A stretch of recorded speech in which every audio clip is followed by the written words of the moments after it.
चलिए दोस्तों बात करते हैं सुज़लॉन एनर्जी लिमिटेड की। ₹6.20 का स्टॉक है और 30 मिलियन शेयर्स आज के दिन में ट्रेड होते हुए दिखाई दिए। देखिए स्टॉक में लगातार गिरावट हो रही है, पर गिरावट के पीछे का कारण क्या है ये बहुत कम लोग जानते हैं या समझ पा रहे हैं। क्या स्टॉक से आपको इस गिरावट को देखते हुए निकल जाना चाहिए? क्या यहाँ पे आपको स्टे करना चाहिए? क्या कारण है कि इतना वॉल्यूम ट्रेड होने के बावजूद भी गिरावट होती है, बहुत बहुत कम होती है या फिर बहुत कम तेजी देखने को मिलती है?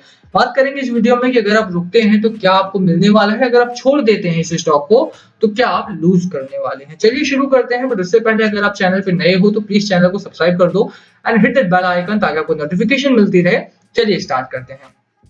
सबसे पहले अगर आप बात करें तो आज का दिन कैसा रहा? आज का दिन रहा बहुत गिरावट का। सेंसेक्स में ऑलमोस्ट 1% की गिरावट हुई। एनएसई पे अगर आप आए तो निफ्टी 50 आपका 1.5% गिरा है। बैंक निफ्टी 2% से ज्यादा गिर गया। 1% ऊपर जाता है, 2% नीचे आ जाता है। बैंक निफ्टी की अलग कहानी चल रही है यहाँ पे, ठीक है। निफ्टी फाइनेंशियल सर्विसेज में 2% से ज्यादा की गिरावट हुई। निफ्टी मिड कैप में गिरावट है, निफ्टी नेक्स्ट 50 में गिरावट है। तो तेजी कहाँ आई है? ऐसा नहीं कि आप देखिए आज 50 स्टॉक्स में से 13 स्टॉक्स भागे हैं, 37 गिरे हैं। तो तेजी कहां पर आई है? कौन से स्टॉक से, कौन सा सेक्टर है जो इस समय भाग रहा है? और वो सेक्टर है पावर सेक्टर।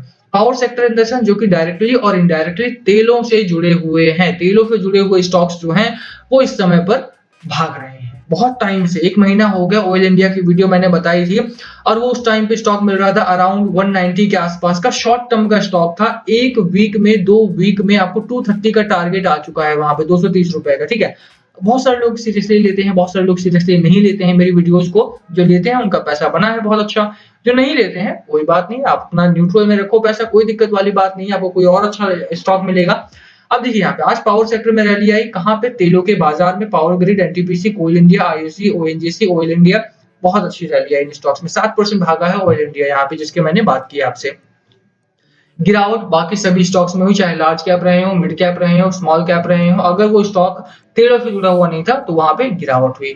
सुज़लॉन भी एक पावर सेक्टर का स्टॉक है, बट उसके बावजूद भी यहाँ पे गिरावट हो रही है या फिर एक रेंज में बना हुआ है। उसके पीछे का कारण क्या है? देखिए रीजन कुछ खास नहीं है। मार्केट इस समय पर फोकस कर रहा है या तो लार्ज कैप पर या फिर स्मॉल कैप में, उन स्टॉक्स पर जो कि तेलों से जुड़े हुए हैं। ऐसे में अगर आप इस स्टॉक को निकालते हैं तो आपको पछतावा हो सकता है। उसका कारण क्या है मैं वो बताता हूँ आपको। सबसे पहले खबरें क्या है कि रिन्यूएबल सेक्टर का स्टॉक है, चाहे जेपी पावर हो, सुज़लॉन हो या ऊर्जा ग्लोबल हो, यहाँ पे गिरावट हुई है आज के दिन में। और काफी टाइम से ये स्टॉक्स जो है वो लोअर रेंज में, लोअर ट्रेंड में ही बने हुए हैं। एक न्यूट्रल पैटर्न लगातार बन रहा है यहाँ पे। तो बहुत सारे लोग परेशान है कि रिन्यूएबल सेक्टर में वो रैली क्यों नहीं आ रही है जो टाटा पावर में बनी हुई है, एनटीपीसी में है, ओएनजीसी में, अडानी ग्रीन्स में भी कभी कभी रैली आती है। वहां पे वो रैली रिन्यूएबल्स में क्यों नहीं है?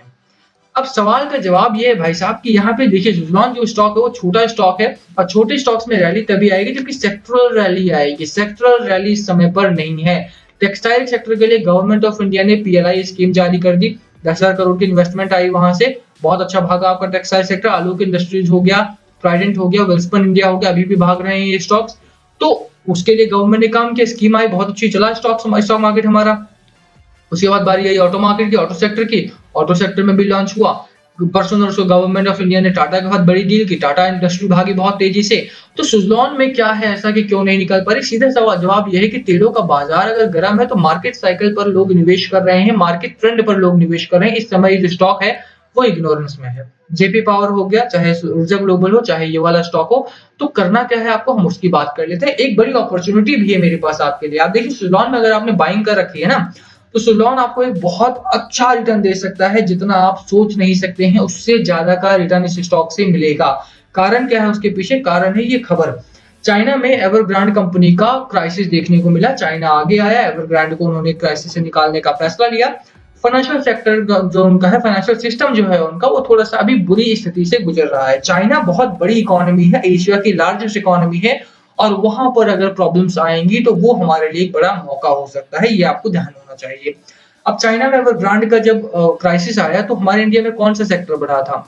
मेटल सेक्टर बढ़ा था, क्योंकि वहां पे मेटल्स की जो स्टॉक प्राइसेस थे, मतलब मेटल्स की जो प्रोडक्शन था उसको कम किया था चाइना ने लगातार, क्योंकि उनको कार्बन न्यूट्रल भी होना है।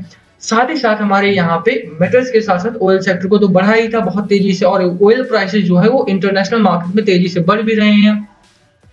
अब चाइना के सामने दूसरा प्रॉब्लम आ गया है। दूसरी प्रॉब्लम क्या है China may be diving headfirst into a power supply shock. Power crunch में है इस समय पर चाइना। मतलब क्या है, the crackdown on power consumption is being driven by rising demand. Demand बढ़ रही है बहुत तेजी से for electricity and surging coal and gas prices as well as strict target from Beijing to cut emission भी कट करना है इनको, कार्बन न्यूट्रल बनना है, जीरो कार्बन कंट्री बनना है 2060 तक। तो बीजिंग से वो भी पैमाना आ गया है भैया कि तुम्हें बहुत ज्यादा एमिशन नहीं करना है। तो अब कोल के प्राइसेस बढ़ रहे हैं, गैस के प्राइसेस बढ़ रहे हैं और इसी वजह से चाइना में ब्लैकआउट्स होने स्टार्ट हो चुके हैं। Almost half of China's 23 provinces missed energy intensity targets set by Beijing and are now under pressure to curb power use।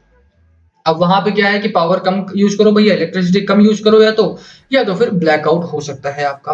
अब चाइना में अगर 23 प्रोविंसेस ऐसे हैं जो एनर्जी इंटेंसिटी टारगेट को पूरा नहीं कर पा रहे हैं, तो उसका फायदा हमें कैसे मिलेगा। आप देखिए कि अगर कोल के प्राइसेस बढ़ते हैं, गैस के प्राइसेस बढ़ते हैं, वो भी इतनी बड़ी इकोनॉमी अगर हिट हो सकती है, तो इंडिया का आप सोचिए क्या होगा। हमारे पास तेल के खदान नहीं है इतने ज्यादा कि तेलों से हम प्रयोग कर सकें। कोयले की खदान चाइना में ज्यादा है, हमसे भी ज्यादा है।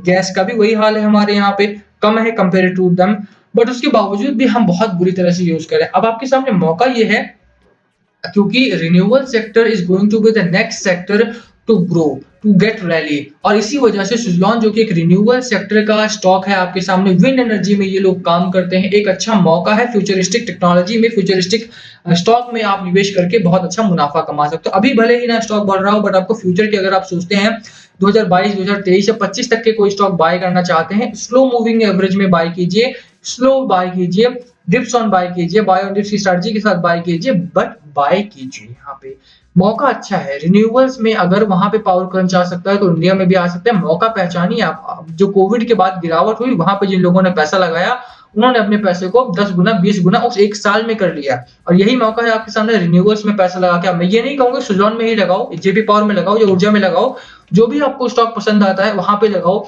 सुजलॉन एक अच्छा स्टॉक, एक अच्छा ऑप्शन आपके लिए हो सकता है। इससे पहले मैंने जेपी पावर में भी यही बात कही है, आप वो भी देख सकते हैं वहां पे। उसमें भी कुछ खास चीजें हैं, यहाँ पर भी वो चीजें हैं। फाइनेंशियली अगर आप कंपनी को देखते हैं, तो फाइनेंशियली एक ठीक ठाक कंपनी, स्टेबल कंपनी दिखाई देती है। 13-14% का मार्जिन मेंटेन करके रखा है। नेट प्रॉफिट की बात करें तो वहां पर रिकवरी देखने को मिल रही है, अभी भी लॉस में है।